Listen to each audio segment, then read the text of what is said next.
Yes, we have people joining. Wonderful.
Wonderful. Well, I just wanted to welcome everybody this evening to Lupus Canada Self-Advocacy Webinar.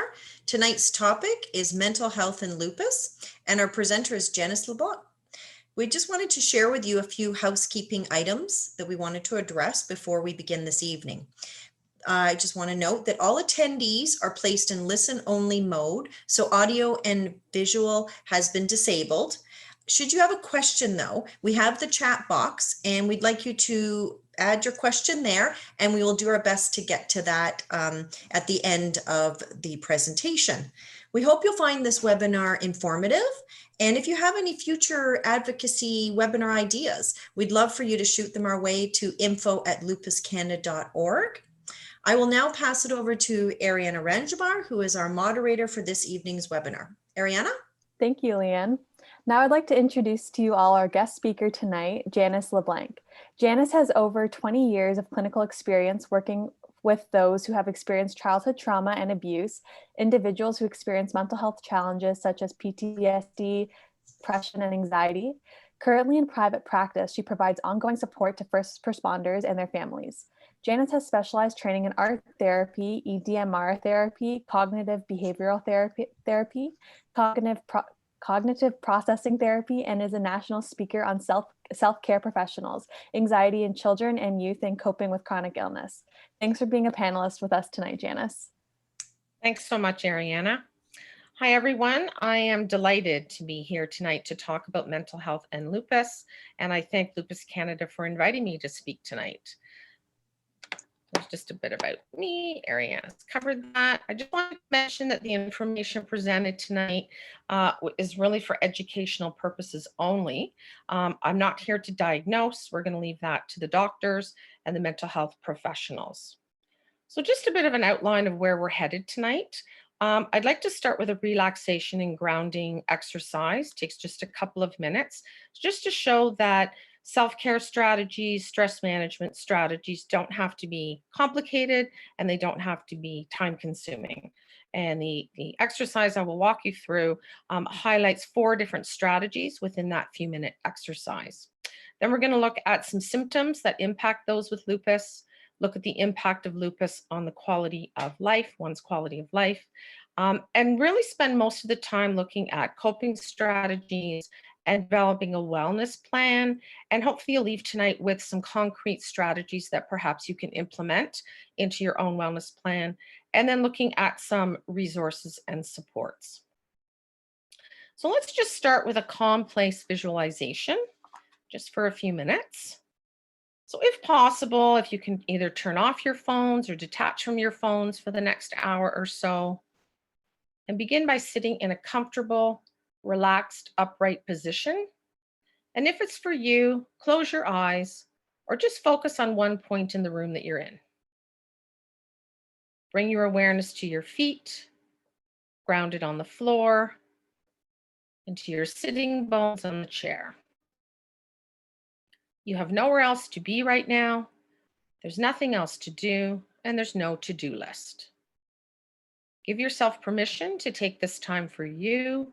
You are worth the time you are taking to take care of yourself, nobody else right now.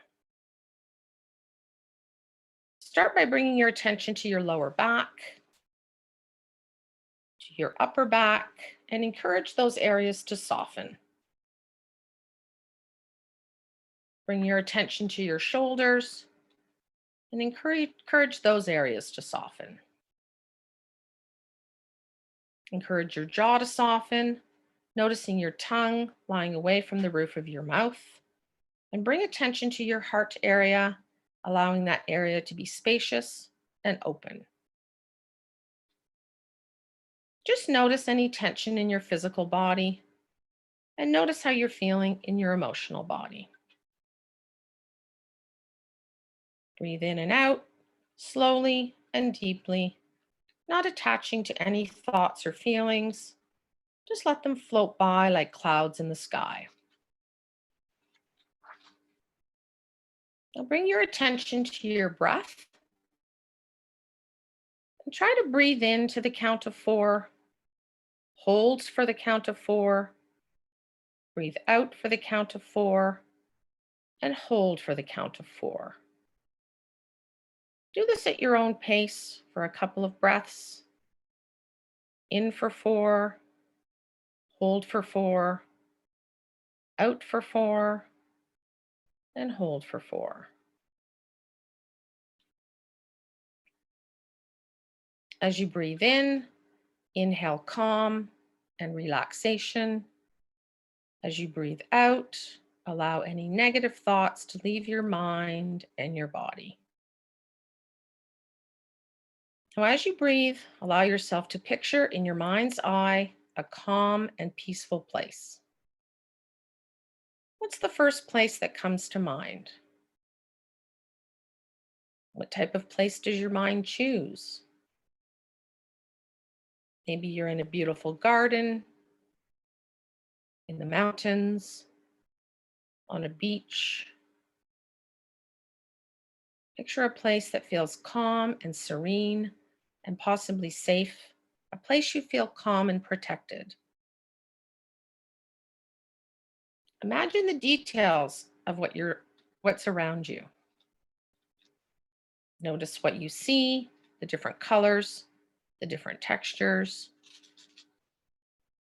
Notice what you hear. And what smells do you notice? What does this place feel like on your skin? Is it cool? Is it warm? Just allow yourself to take in all of these senses, feeling calm, serene, and peaceful. In that calm place, allow yourself to feel the ground beneath your feet and notice the gentle earth below warming and supporting you, allowing you to relax even more and feel calm and peaceful during this time. Feel your body allowing any tension to be released into the ground, letting it seep away. Just enjoy this moment of calm and peace.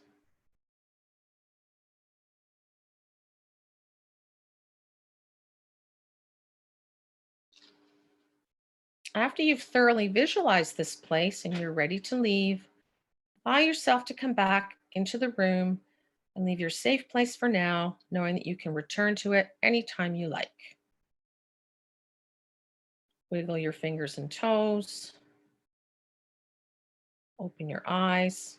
Try to stay in a relaxed position and continue to breathe smoothly and rhythmically. So hopefully everyone's back from their peaceful place. Sometimes people don't want to leave and join us for the rest of the talk. But I just wanted to do that at the very beginning to demonstrate that in those few minutes, we actually incorporated some mindfulness, breathing exercise, some grounding, as well as some visualization. And all of those I'll talk in a little bit more detail later. But very quickly, we incorporated a number of different strategies. So we're first going to start by looking at the symptoms that impact those with lupus. And before I get to the actual symptoms, I'd like to just pose this question, and you can put your answers in the chat, and then Ariana will compile and summarize the answers for us. But what symptoms impact you the most?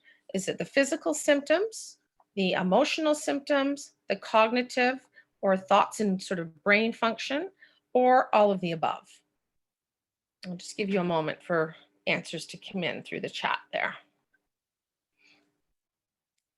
A lot of people are saying all of the above. All of the above. Okay. Charlene saying physical. We have a brain and pain and brain function. Sorry, all of the above.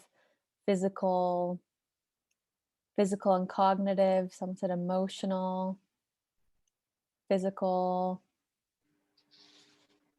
So really, it's a bit of everything. A bit of everything. Okay. Mhm. Well, thank you for answering. So we look at some of the symptoms. It really strikes me the variety of symptoms that really span the spectrum in terms of intensity and duration. And it seems that a lot of these symptoms really present differently in different ways. So things like chronic pain, extreme fatigue, sleep issues, the cognitive issues, lack of concentration and focus, memory issues, that brain fog, possible skin rashes, fever, hair loss, chest pain, anemia, kidney problems, sunlight sensitivity. And I've only summarized some of the symptoms. I didn't go into every single one. And it really seems that there's so much variety in the symptoms that often the diagnosis can be very challenging. So the challenging, because there's many symptoms, they're very complex symptoms and they're different presentations in different people. Diagnosis can be very time consuming. It can be very lengthy. It may take up to 7 years to be properly diagnosed, as our patients are put through many medical tests before a diagnosis is concerned. And I think part of the challenge is that many doctors are either not aware or educated about lupus. They try their best, but the training is just really not there yet, is my understanding. And this challenge in diagnosis and dealing with this many different symptoms absolutely can cause stress and a lot of suffering and a lack of validation that people leave thinking, is this just in my head, because the doctor's not confirming what this is all about. So I want to spend a few moments looking at the impact of lupus on the quality of life. So given the different challenges and different symptoms, of course, there's going to be an impact on the quality of one's life when they're diagnosed with lupus. So we want to look at the impact on employment. If people experience that really extreme fatigue, lack of energy, the inability to concentrate at work, that can lead to needing to cut back hours or totally leave a job. Can contribute to a lack of pleasure that was previously derived from a job, and leaving people with a less sense of purpose and satisfaction. And of course, the concrete impact of financial decrease in income or a loss of income as well. Can also have an impact on participation in other activities of life. So if there's limited energy, fatigue, pain, etc., these symptoms can really impact participation in things like hobbies and sports and volunteering, and see other things that people do besides their job, which can then lead to feelings of isolation and discouragement. It can also impact human connection. So extreme fatigue can limit the energy to be with family and friends. Also, given lupus is an autoimmune condition, there may be a risk of being around larger groups of people or anyone outside of the immediate household. Changes in appearance can affect self-esteem and self-image, can also result in more isolation. And again, outward symptoms like rashes, weight gain from medications can decrease self-esteem and increase that lack of confidence and feeling very self-conscious, which then prevents people from wanting to socialize with other people. There can also be an impact on our sense of stability and predictability. When our daily lives are somewhat predictable, just everybody, not necessarily people with lupus, we feel safe. That's what makes human beings feel safe, is there's some predictability. With lupus, when flares come up and they're unexpected, and then there's remission, and then there's flares, there can be a definite sense of unpredictability in terms of what the next day will bring. And that unpredictability leaves one with a less of a sense of stability and safety in their world. Also an impact on our sense of what's going to happen in the future. So many what ifs in terms of, if I have a flare with family, with friends, if I can't go to work, What if there's financial issues if I can't work? If I can't manage physically and financially? What if I let people down? What if the actual disease gets worse and progresses?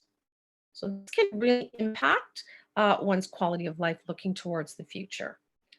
And then the impact on family relationships. Sometimes family members are well intended, but they don't necessarily understand the level of suffering that goes on with patients with lupus. And, people might look fine and they're very afraid of being judged and how to deal with family and friends that maybe don't get it. You look okay. Why can't you go to work? Why can't you help out around the house? Why can't you do the regular things that we used to do before you were diagnosed? And the fear too, that people just think it's in my head, because if I'm not getting the medical support that I need, then where does that leave me? And that can absolutely impact family relationships. Very challenging. As well as parenting a young person with lupus. So challenges in supporting a child with lupus, worries about their health, their future, their happiness, their self-esteem, education, employment, relationships. What's going to happen with my child if they have a diagnosis of lupus? And all of these impacts on daily life, on the quality of life, bring about some very challenging feelings. So feelings like frustration and anger, that can be towards the diagnosis. It can be towards other people not understanding, including the doctors, limitations around work and career advancement, social interactions, frustration dealing with the medical system that may not understand or provide relief. There can be feelings of embarrassment and shame about how one's feeling or how one's looking in terms of how they're functioning. There can a lot of times there's a lot of anxiety around the unpredictability of what may happen next. That really is the definition of anxiety. So the fact that every day may be different, there may be anxiety around career and employment, again, finances, family health, and independence, as well as sadness / depression. So there are a number of losses and grief reactions that can happen with someone dealing with lupus or any chronic health condition. So things like relationships and connection, or that sense of isolation in dealing with a lot of these symptoms, and the negative feelings about the self, and grief and losses about what was, perhaps before the diagnosis and in the future. So we also want to look at the clinical diagnosis of mental health issues. The impact on mental health is often missed by doctors as they focus on the physical symptoms. So there's no ill intent on behalf of the family doctors or any doctors, but sometimes those symptoms are overlooked because they're really focusing on some of the physical that's going on. But really, mental health needs to be looked at in the overall treatment plan. So it needs to be brought up by the patient in terms of these challenging feelings that might be coming up so that it's not missed. And depression and anxiety are the most common comorbid mental health conditions that are present with people with lupus, and actually any chronic health condition, any health condition that goes on and on. And in the terms of lupus, it can be from lupus itself, these mental health, depression, anxiety, or sometimes it's a side effect of medication. So again, medical doctors can advise and kind of tease out where this is coming from and then attempt to address it. The other thing, when you look at a list of the symptoms of lupus, there's a lot of overlap with the symptoms of depression and anxiety, which I'm going to get to. But again, either a mental health professional, medical doctor can help tease out what's clinical in terms of depression and anxiety and what may be a symptom of the lupus. But just to look at the red flags and warning signs. So we all have feelings of sadness sometimes. We all have feelings of nervousness sometimes that happen once in a while and then they subside. So there's regular human emotion. We don't want to be numb to these feelings. But when thoughts, behaviors, and feelings of nervousness and sadness are long lasting, so they go on and on and on with not a lot of change or relief, and they're interrupting functioning, Those two criteria are a red flag. Therefore, those feelings should be discussed with either a mental health professional or a medical doctor. So those are the two things: long lasting and interrupting functioning.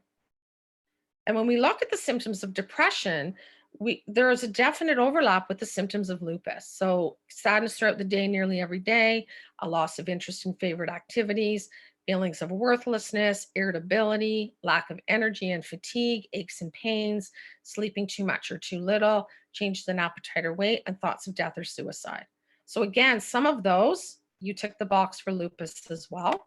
And again, it's important to tease out what we're really looking at and whether it's a clinical diagnosis of depression.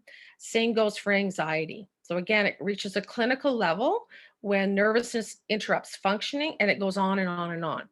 And anxiety really has a lot of those ruminating thoughts. It's like being on the hamster wheel. The thoughts are going and going and going and going. And we really can't get off that hamster wheel for a significant amount of time.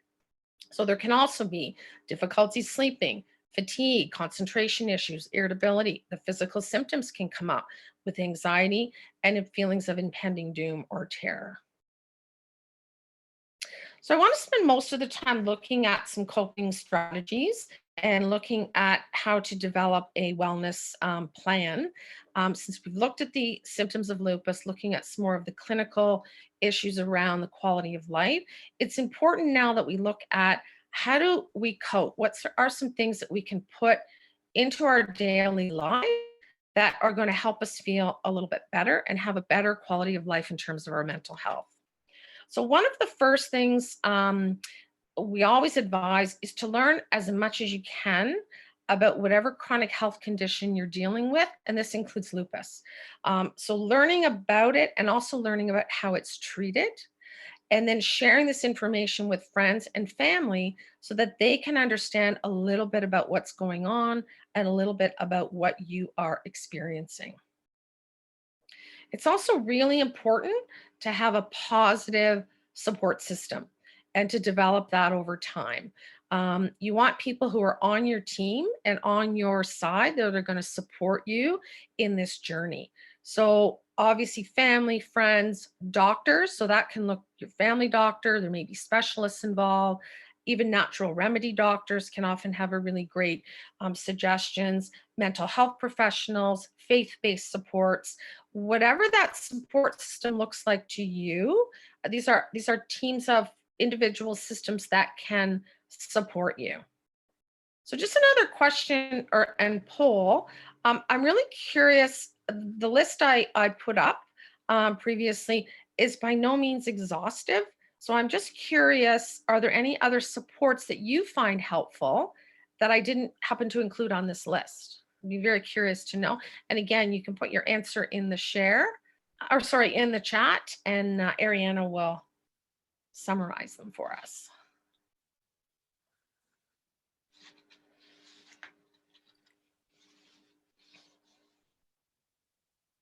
We have a few support groups.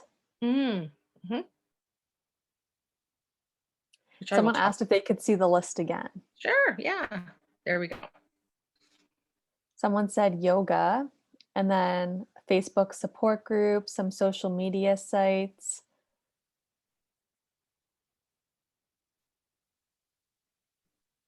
Someone says smells for relaxation and essential oils, mindfulness, colleagues.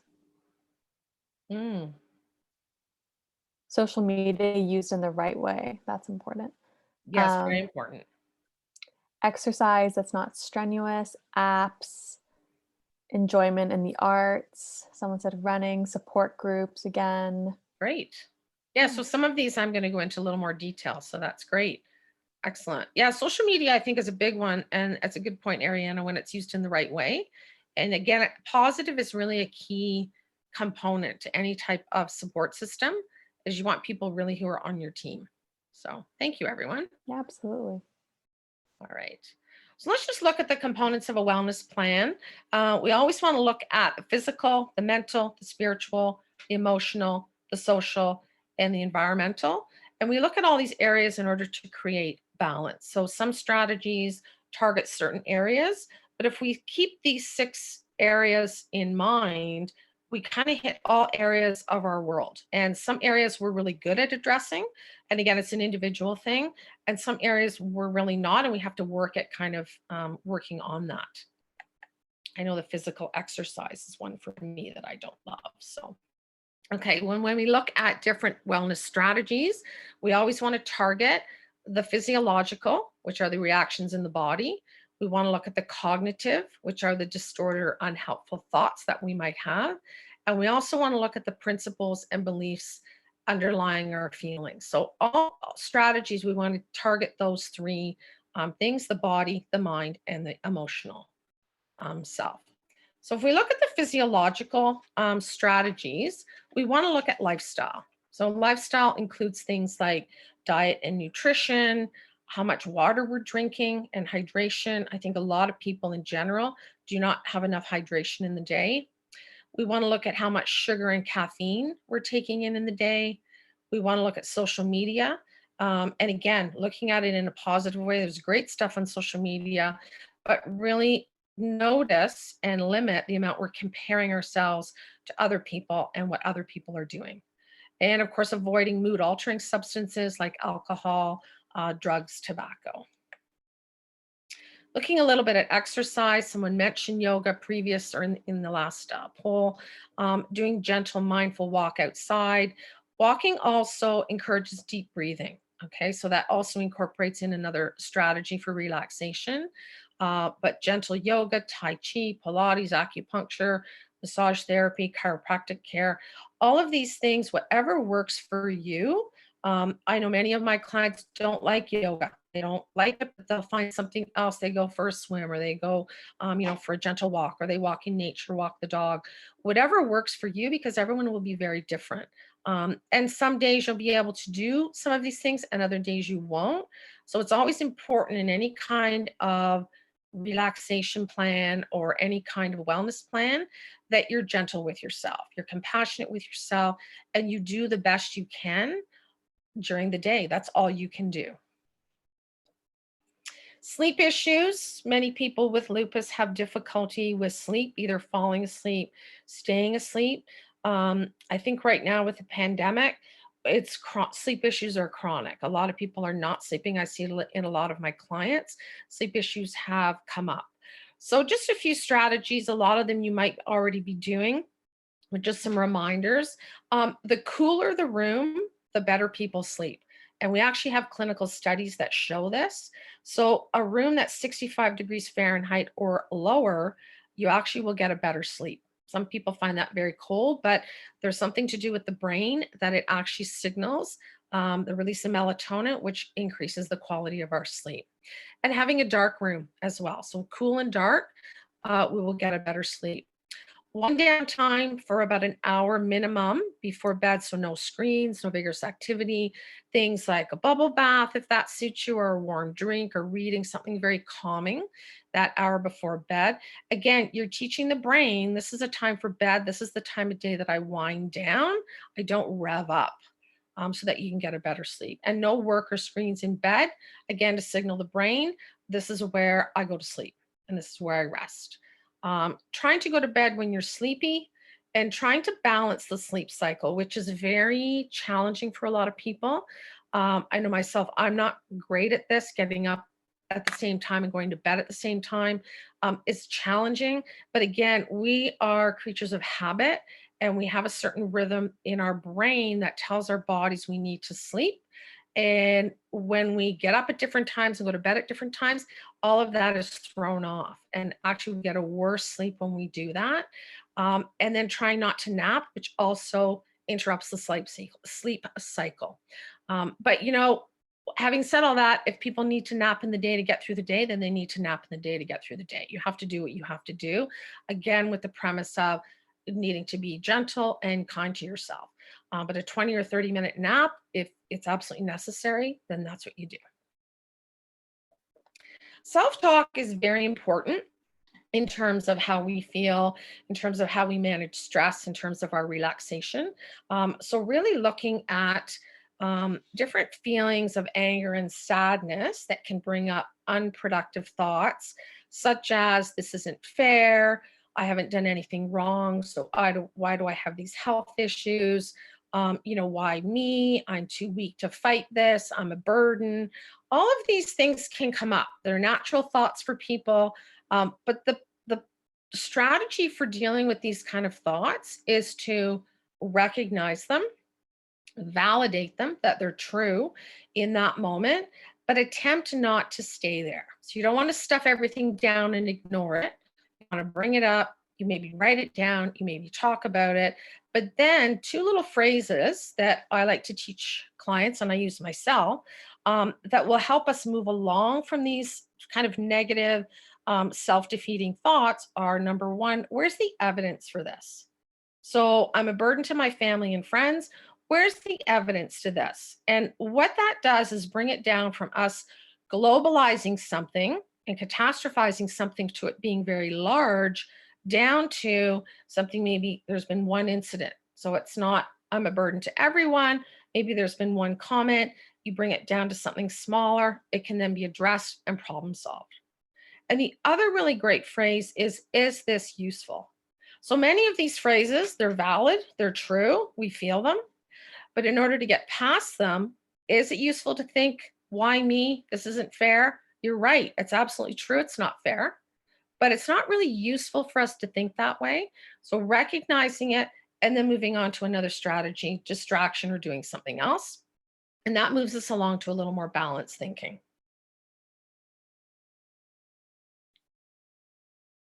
So reframing is a strategy to, again, look at some of those negative things that we're thinking and then changing that into a slightly different thought. So again, we validate the thought. We don't get rid of it. It comes up. It's true for us. Excuse me, but we don't have to stay there. So things like, if we're thinking, even though I feel awful today and the fatigue is unbearable, maybe I can find something for my health that I can do within my own walls at home. Or I can give every day a structure, or I'll master this with my head and my heart, and tomorrow's a new day. So again, looking at some of those, even though I think this, here's an alternate way to think about that in order to reframe.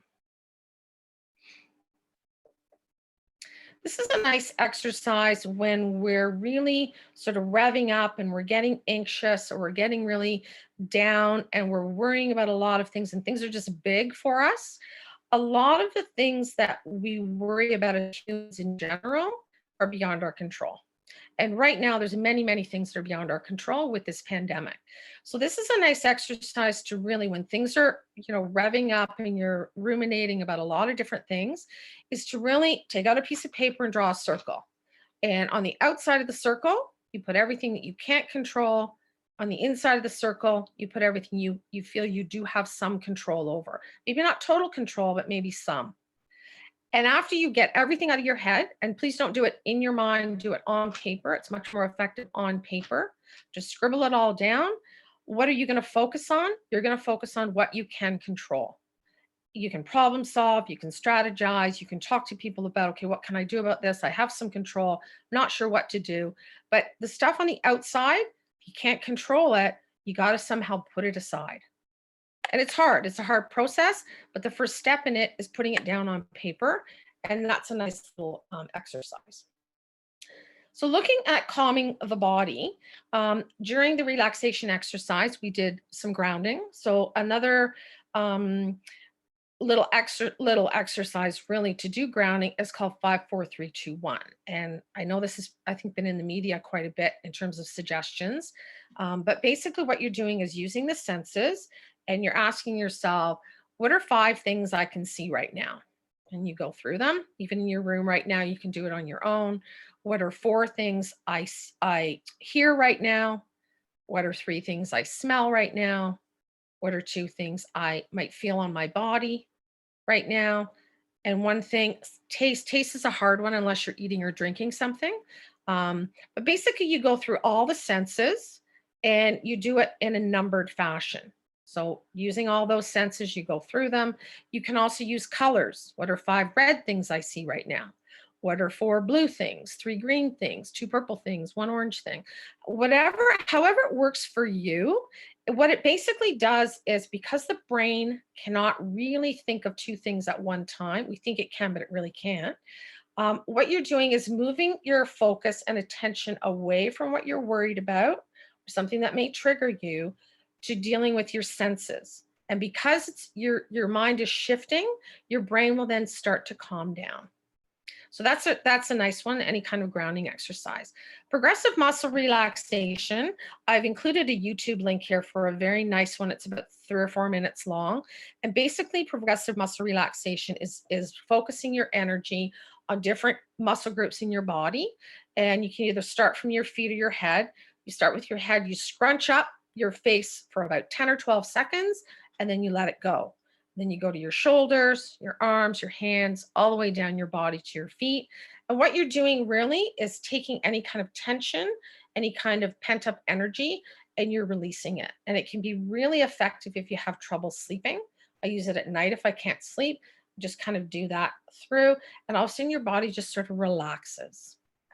So deep breathing, again, we did at the beginning, the 4 square breathing. So really you're picturing a square and you're breathing in for 4, holding for 4, breathing out for 4, holding for 4. And a lot of people, when they're doing deep breathing exercises, they don't hold. And the hold really is what relaxes us. And it's actually that deep breathing. There's a nerve that goes right from the diaphragm up to the amygdala in the brain, which is our fight or flight response. And it actually signals to the brain, okay, you can calm down. Everything's okay. You're safe.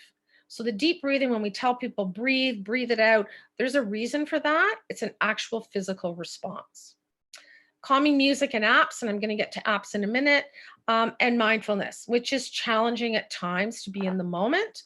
But when we're truly in the moment, we're not thinking about anything that's happened before. We're not thinking or worrying about what's going to happen in the future.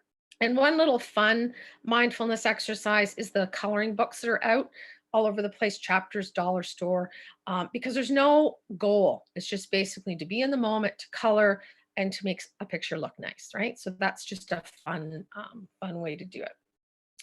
Visualizations can be really powerful and really effective. So at the beginning, again, I did the complex visualization. And another nice one is to visualize your day. So even when you're still lying in bed, or you're having your first coffee, a cup of tea in the morning, to just really think about your day ahead. So what would make it a great day? How can I remain calm and relaxed during the day? And how can I plan for a few moments of calm if I have a busy day coming up? So just things to visualize. And even if that doesn't happen, it sort of puts you in a frame of mind of, I can think ahead and I can look at what the possibilities of my day are. Getting outside, I think this is self-explanatory. Walking around the block for 10 minutes in the day, looking at how much fresh air you're getting, being in a different temperature, being in a different air quality, hearing different things. Again, focusing on the senses can be a really great strategy. I think we spend a lot of time inside right now on screens, just given the world right now, but to kind of not forget to go outside. Taking a mental break during the day, even for a few minutes, can prevent that buildup and escalation of some of those negative thoughts and some of that negative energy. And again, this is different for different people, what you may want to integrate during your day. And then there are so many great apps out there. I don't endorse any of them, but I do support. These are ones that either clients have brought to me or I've suggested to clients, and they've really liked them and enjoyed them and have found very useful. And this is by no means an exhaustive list. There are hundreds out there. Just have a look at them, and most of them are free. I recommend the free ones because there's so many. Some have guided meditation, some have relaxation exercises, breathing exercises, yoga. Yeah, they're great. They're fantastic.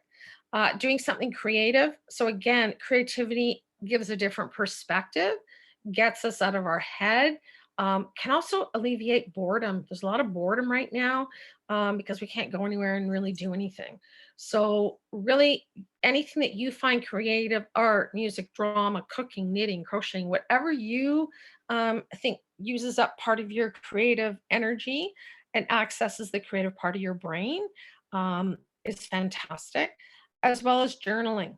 Sometimes we just need to get stuff out of our brain.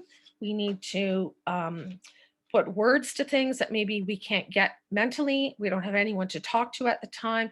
We just need to dump it out to get it out of our heads. It can be very, very effective. And it can be written, or it can be in a computer, or it can be even drawing, sketching, collage, visual journals as well are really effective. Doing something you enjoy, reading, faith-based activities, gardening, and again, it's different for everyone. The list is endless in terms of different enjoyable activities, but that's important to fit them in whenever you can. So this is a nice little graphic on a well-being to-do list on a daily basis. And again, this is something that can be very personal and can be tweaked according to what your interests are and what really works for you. But really looking at, okay, what are the things I have to do today? Take a shower, medication, there's a blank there for something else.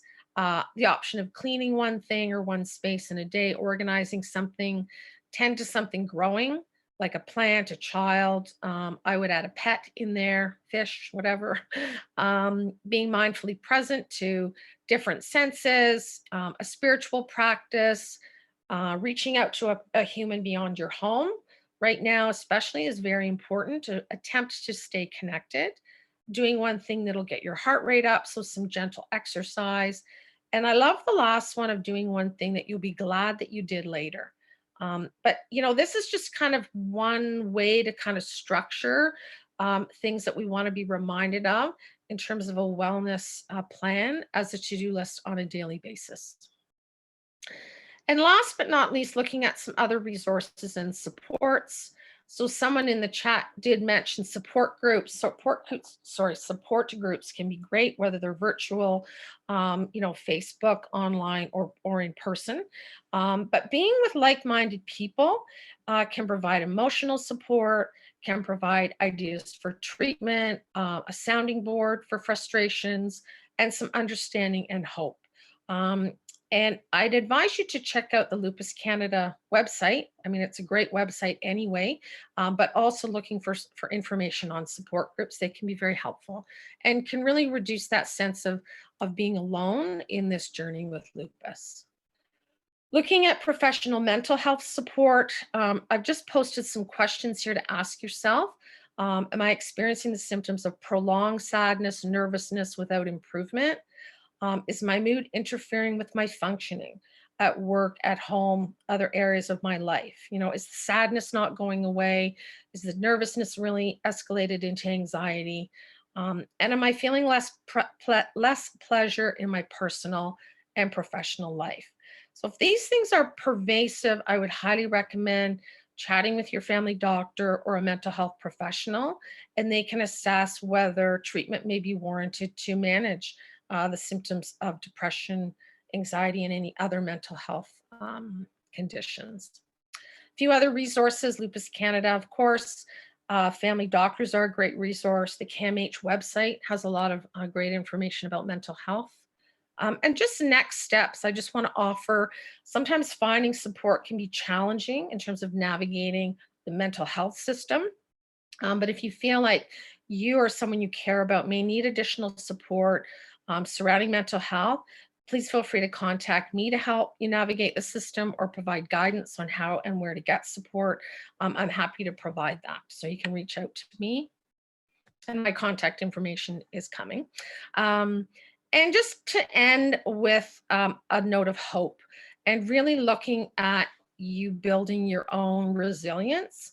Looking at what resources do you already have that can give you help for the future. Sometimes when we're having a hard time, we forget that we have either been there before and we've worked it out, or we've develop strategies that we've kind of forgotten about or have gone by the wayside. And we think, okay, you know what, I need to bring that back in because that worked before. And is there anything, basically, is there anything in the past that you've done that worked that you can use now? And looking at what small change you can make that may give you hope for the future. And even looking at, some of the things that I've suggested here today. Is there any one thing, two things that you can think, oh, you know what, I might just try that for a week or two and see how that works. There may be lots of things that I've said that you think, no, I'm not interested.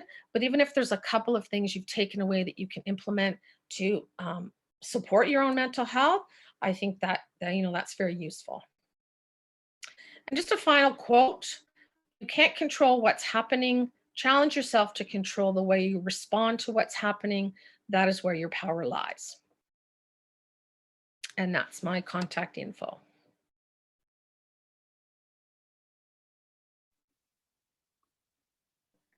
Thank you so much, Janice. That was a great presentation. Thank you. Just to let everyone know now, we'll have a brief Q&A. So if anyone has questions for Janice, we can address them now. And if you can just ask them in the chat box, Sure. that would be great. So someone asked if they would be able to get these slides by any chance. No, I don't provide the slides. What I can do is I don't know if you would like just a list of the strategies for your website or kind of a Word document. I can provide that following and you can distribute. I'm not sure what you. Yeah, I think that would definitely be pointed towards Leanne, but we have provided resources after the webinars have been completed. Okay. So I'm sure once we communicate afterwards, we can Sure. definitely, that's a possibility. Yeah. Someone has asked, someone said, thank you for a wonderful talk. This has been very helpful. And then someone asked, like, if there's do you have availability for counseling right now? Yes, I do. Yeah. So then I guess taking note of her contact information would be very helpful. Yeah, you can either call me or email, either one, whatever you're comfortable with.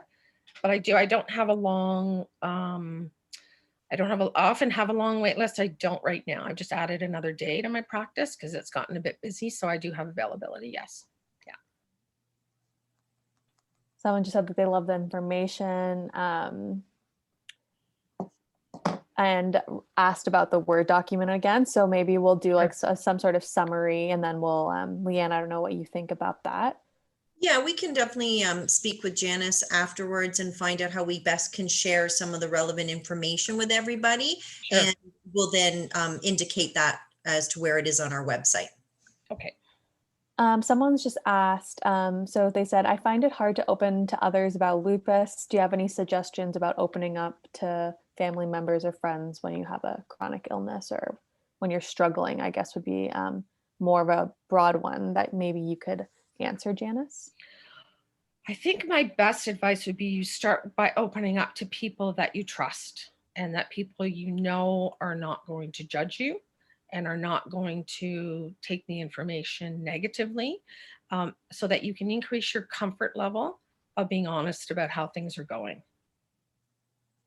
That's a great response, Janice. Someone has just said, oh, sorry, we're getting a lot in here. Someone said you gave some great strategies, some new ones, and some reminders, which is really nice. Great.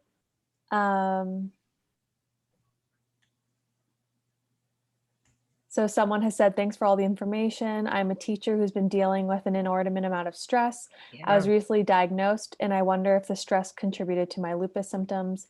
I'm having difficulty determining where the exhaustion is stemming from. So I guess based off your presentation, Janice, there's so many different ways that or outlets that could increase someone's exhaustion. I don't know if you would have any additional information to add to that. Well, it's interesting. I'm a retired teacher, so I know the stress in regular times of teaching, but also I work with a lot of teachers as clients, and the conditions right now, I'm not sure how teachers are managing. It's just so stressful. My heart goes out to them. So I'm not sure the interplay between the stress and lupus in terms of the medical piece of that. But I would say the stress in teaching right now is huge, is absolutely huge. So someone has said, I use some of the techniques like coloring and my parents think that I'm doing childish things. How do I explain these things to them? Well, really, it's giving them some information about mindfulness and what mindfulness is about. And there's different activities that really promote mindfulness, and the coloring is one of them.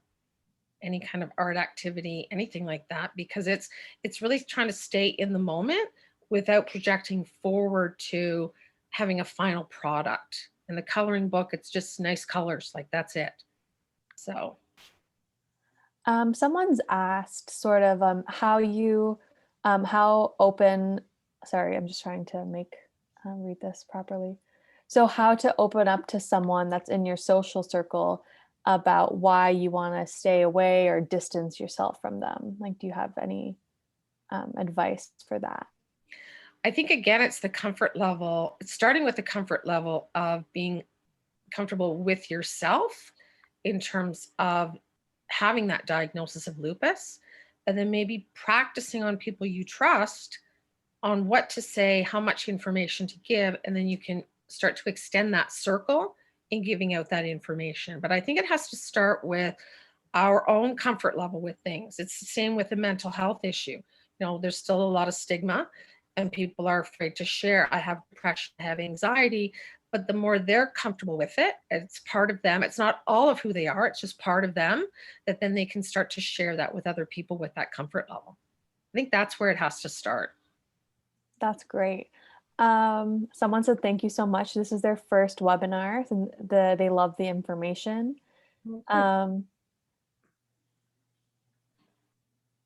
Someone said, it seems to me that the mental effects of lupus are often overlooked or even disregarded by physicians. They said, I wonder why this is and what efforts are being made to educate them and or enforce a level of treatment that respects this aspect of lupus. So I don't know if that was so much of a question, but I guess even Leanne, like, the advocacy and everything, I guess that plays a crucial role in letting physicians be aware and educated on this topic. Yeah, and I think Janice could attest to, and she's spoken about it, that mental health, we're just coming around to speaking about it and getting people more comfortable about talking about it. So I think it's everyone's learning and trying to connect those dots. So I think it's not just us, but also physicians that are becoming more comfortable and learning more about mental health. And then how does that how does lupus and mental health impact one another? And I have heard that from other patients with other chronic health conditions as well, that the doctors are really focusing on the physical and the kind of the actual diagnosis, all of that. And sometimes the mental health is really put aside. They don't mean to ignore it, but it's just they have a certain focus and that's what they do. So for sure. Someone said, do you have any advice on how to break through the chaos of irregular sleep schedules and become more centered and mindful? So I guess you kind of touched on those briefly in terms of screen time and naps and sort of like that. I don't know if you have anything else to add to that. A lot of it has to do with the sleep cycle. So getting up and going to bed same time every day, which, I mean, a lot of people, that's hard. They think I'm going to catch up on the weekend, and sleep in, but it kind of messes up the whole sleep cycle, things like that. Really looking at the time before bed. And if an hour wind down is not enough, then a couple of hours if you can. It's really, if you have really disrupted sleep, is to really look closely at what you're taking in the day in terms of caffeine, and really looking at, those few hours before bedtime and looking at your schedule through the week in terms of when you go to bed and when you get up. That's a place to start. That's great. So someone else has said, I used to be a very lovable person, but now with lupus, nothing seems to interest me. How can I help myself? That's a big question, because I wonder if there's some underlying depression there with loss of interest, or is it a level of fatigue that There isn't the energy to do things that you're interested in anymore. So I think if that kind of state continues, I would recommend speaking to someone about it, to say that I just can't shake this and I'm not sure what it's about, and sort of have a little bit of an assessment done. But that would be my fear in that case, if there's some depression creeping in. Yeah. So I just want to remind everyone that we have about 5 minutes left of the webinar. And I would just love to remind everyone that you can follow us on social media, Facebook, Instagram, Twitter, LinkedIn, and keep up to date on any future advocacy webinars that we will be having. And also with Lupus Awareness Month coming up in May, we have a lot of activities and giveaways and such going on. So please check out our website. And I don't know, Leanne, if you have anything else to add while we're waiting for any last minute questions. Yeah, I would also like to thank Janice. Wonderful presentation, very informative. I know I took away a lot from this. So, and I think from the comments we're seeing, it was very helpful. As we said, we will speak with Janice afterwards and see how we can share some more information with everybody, because I think it's extremely valuable information. Janice has also expressed that you can contact her. She has her contact details to be able to maybe point you in the right direction as to where you may be able to get some further assistance with some of your questions, or what Janice may be able to answer for you. And yeah, Lupus Awareness Month it starts on Saturday. So we're really looking forward to be able to recognize this month. And as Ariana mentioned, we have a lot of activities, a lot of things going on that everybody can participate in from their computers. So we look forward to that. We just had someone mention, which I guess maybe Leanne might be more just more directed towards this, but someone's asking like if there's any easy way to explain lupus to family and friends. But yeah, that's a big question. Yeah, it is. It's a difficult one, but definitely, if you want to contact us tomorrow, we'd be happy to help you with how you can speak with your family and friends about what lupus is, how it's impacting you. And we have some tools we can give you, whether it be literature that you can share with them. Sometimes it's sharing some literature saying this is what lupus is. And then when you have questions, I'd love to answer any questions you may have about what lupus is. And I can talk more about what I'm going through. So that might be helpful.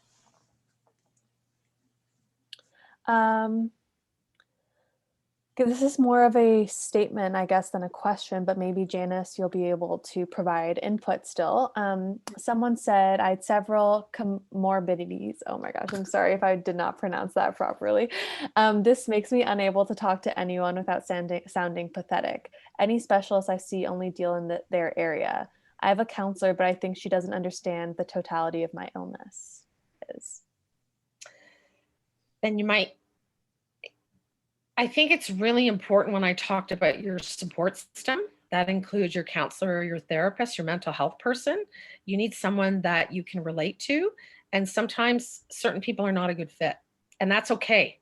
Like me as a psychotherapist, if I don't feel it's a good fit for a client, or a client doesn't feel it's a good fit for me, we call it and we find someone else, because that's the most important thing. It's that therapeutic relationship is going to evoke change and is going to help someone. So if you feel people in your circle of support either don't get it, or they're not listening, or they really don't have maybe the expertise to help, then maybe it's time to research finding someone else. And I never take that personally. If someone says to me, I'm not feeling it, not a problem, because the number one is that it's a good fit. That's why how therapy works. So someone, I guess, is responding to other questions that were being asked. So I'll just let the group know that Charlene was saying that she's been diagnosed with lupus at the age of 14 years old and turning 63 this year. And they said that they're finding that doctors are being a little bit more open about mental health and mental illness, and just said, don't be afraid to talk to them still about it. Excellent. Which is nice to hear. Great. So yeah, I guess Leanne, I don't know if we wanted to conclude now. Yes, we'll probably conclude now. We really want to again say thank you to Janice, thank you Ariana, and thank you to all the attendees. We hope you found this informative, and check out our website for future webinars. Thank you. Thank you. Thanks so much for having me. Thank you, Janice. Okay, take care. Bye. Bye.